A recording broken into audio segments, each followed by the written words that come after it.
Okay, students, welcome back to my channel Psychology Point.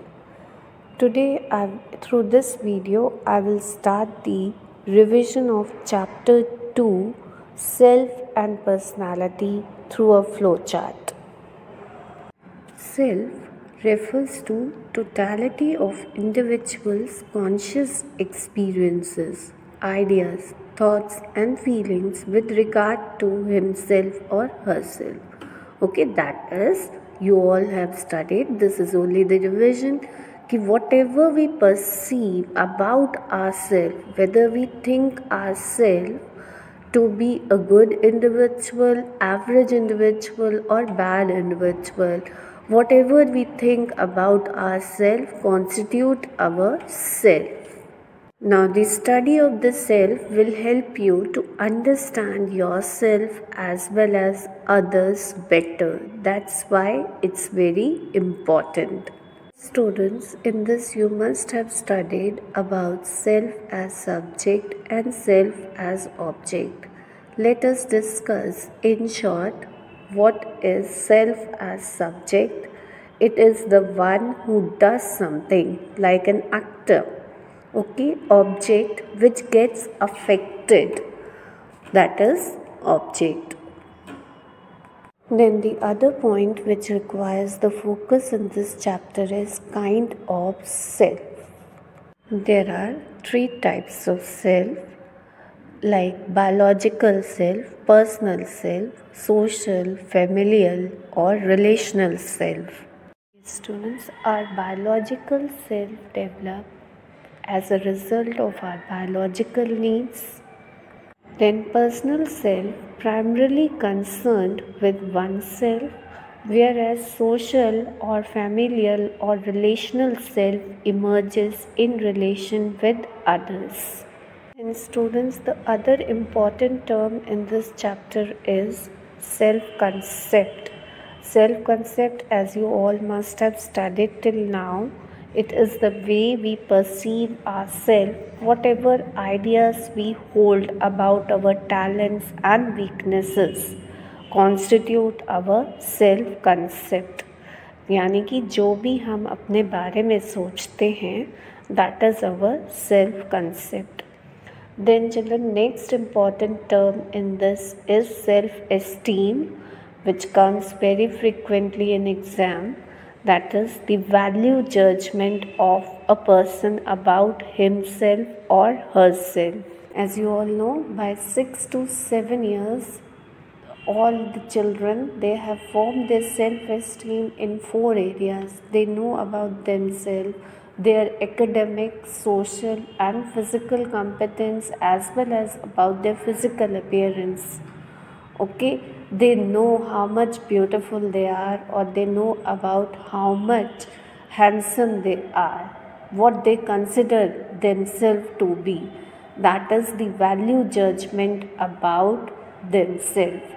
Self-esteem, children, is a very important concept, as you had already studied. So in revision time also, you should look forward to these points, that it has a very strong relationship with everyday behavior. Children with low self-esteem in all the areas, they suffer from various psychological disorders like anxiety, depression and antisocial behavior. Hence, warm and positive parenting is very essential for the development of high self-esteem among the children, which allows them to know that they are accepted as competent individuals. Okay students, now let me explain you the other term of this chapter, that is self-efficacy. Self-efficacy, as you all must be knowing, refers to the extent to which a person believes they themselves control their life outcomes, or the outcomes that are controlled by luck or fate or other situational factors. See, In this, you can see other videos which explain self-efficacy in detail. Since it's a revision, so in short, I am pointing out the main points of the chapter. You must have already studied. It is the belief that a person is having, that ability required by a particular situation. Next term will be self-regulation. It requires the ability to organize and monitor one's own behavior. Do revise the techniques of self-control also, that is observation of own behavior, self-instruction and self-reinforcement. Next in the chapter, you should revise culture and self. Here there is focus on two different viewpoints, Indian and Western. Indian culture does not differentiate completely between self and social self, that is individual self and social self, whereas there are clear-cut differences in Western perspective, as Indian culture is collective culture, whereas Western culture is individualistic culture. So this you can revise, it's also very important. Side by side I will be telling you that represent the answers through flow charts or diagrams wherever possible. Like this this is the example given in your NCERT only, how you can show collective culture and individualistic culture in a form of diagram. Now let's move to concept of personality. As you all must have studied, it refers to unique and relatively stable qualities that characterizes an individual across different situations or over a period of time. This is the definition of personality, which can be asked in your Viva also. So please be prepared with it thoroughly. Then students, you all must be knowing that the word personality is derived from the word persona, which refers to the mask used by the actors in Roman theatres for changing their facial makeup. Now I will be discussing some of the methods of assessment of personality. How do you know about the personality of the individual? Through self-report measures, through behavioral analysis, through projective techniques. All this I will discuss in short, as it is a revision video. Otherwise you can go in to see the long videos on such topics. Self-report measures are measures which assess the personality of an individual by asking questions about himself or herself. You all must have done in your practicals the inventory tests. They are self-report measures. Then in your syllabus of NCERT, you have to prepare 3 self-report measures discussed. First is MMPI. You should know the details of this. The main thing is it has 567 statements and it was developed by Hathaway and Maclay. This is in short about this. Then Ising Personality Questionnaire, EPQ. Ising Personality Questionnaire was developed by Ising. It assesses on introversion, extroversion, neuroticism and emotional stability. Next self-report measure that is in your syllabus is 16 PF test. Raymond Cattell has developed it. It assesses individual on 16 source traits. Next, I would be discussing with you projective techniques. These techniques are direct techniques through which we can reach the person's unconsciousness. there are, in this technique, the stimulus which is given to the individual is less structured and is having no right or wrong answers. Then there are some tests, projective tests, which are in your syllabus.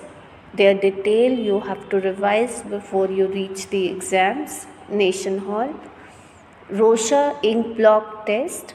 It consists of 10 cards with ink blots and it was developed by Hermann Rorschach.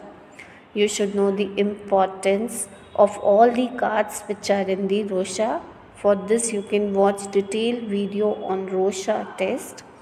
Next is thematic apperception test that was given by Morgan and Murray. It consists of 30 cards with pictures.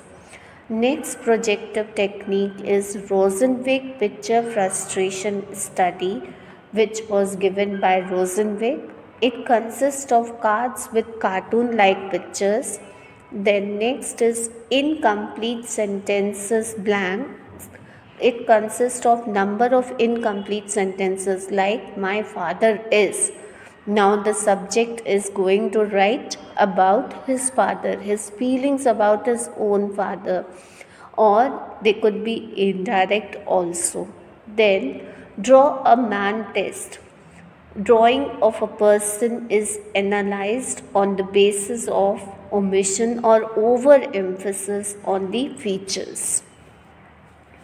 The next technique is behavioral analysis. In this you use number of the other methods to analyze the behavior of the individual like interview, observation, behavioral rating, nominations and situational test.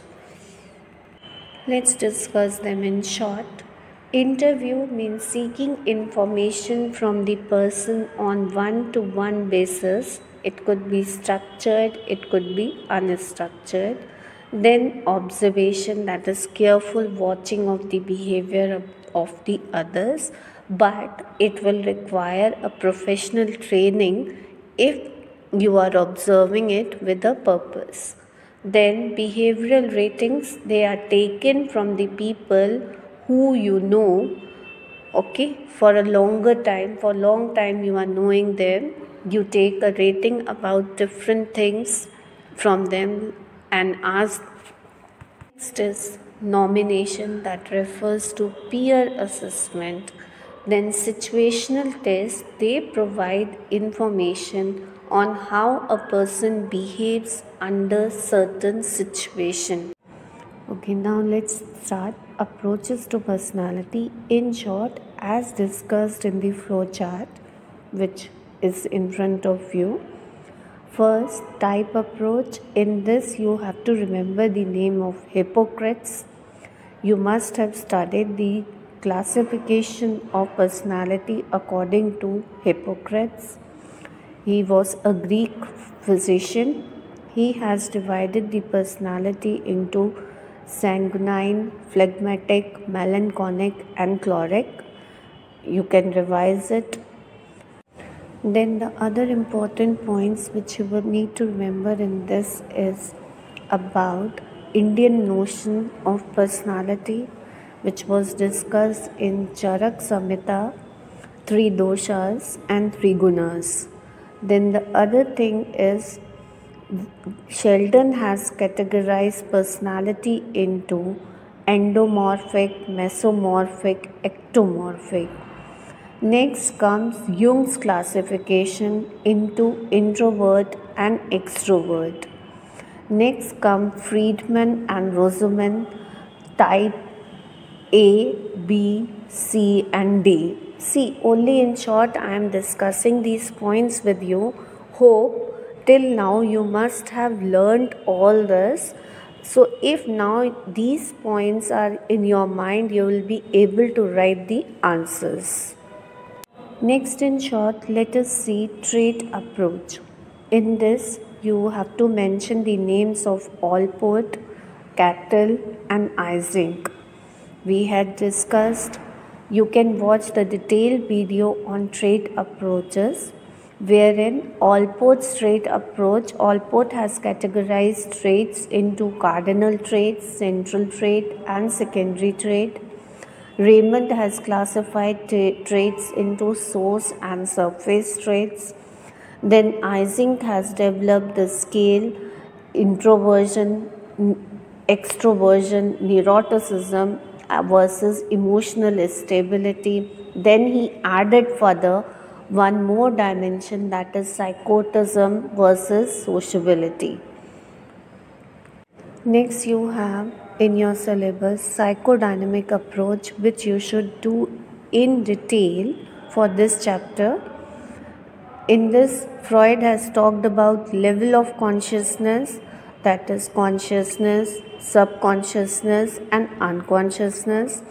Then he has discussed the structure of personality, which includes id, ego, superego. Then he has talked about the stages of psychosexual development: oral, anal, phallic, latency and genital. Only the points I am giving you in the revision, which should be now your focus. In detailed study you must have done before this. Next, in defense mechanism, as you all know, these are ways of reducing anxiety by distorting reality. Okay, and main defense mechanism which you need to do is repression, denial, projection, displacement, regression and sublimation. Beside this, students, let's do neo-Freudian, which emerged as a reaction to Freudian approach, that is Carl Jung, Karen Harney, Erik Erikson, Alfred Adler, Erich Fromm. They all are considered to be neo-Freudian. It's really important to know the difference between the Freudians and neo-Freudians, especially the difference which is asked in Karen Harney and Freudian approach. Next is student, the next approach in your syllabus is behavioral approach. According to this, personality is formed through learning by classical conditioning or observational conditioning or operational conditioning. As you all must be knowing that classical conditioning was introduced by Pavlov, operant conditioning was introduced by Skinner, observational learning was introduced by Bandura. Next is humanistic approach, which considers personality to be the function of healthy individual. Next is students, you have humanistic approach to personality, which was postulated by Carl Rogers and Abraham Maslow. They claim that healthy individual possess the characteristics of self-actualization and courage. They focus on present, etc. You all must have revised that. So this is in short which you need to remember about humanistic theorist. Then students, cultural approach to personality considers the effect of culture on individual's personality. In your syllabus you have the 5-factor model of personality, which is a new modern model you can say, which was given by Paul Costa, Robert McRae. It talks about 5 personality traits. Okay students, that completes chapter 2 revision in short.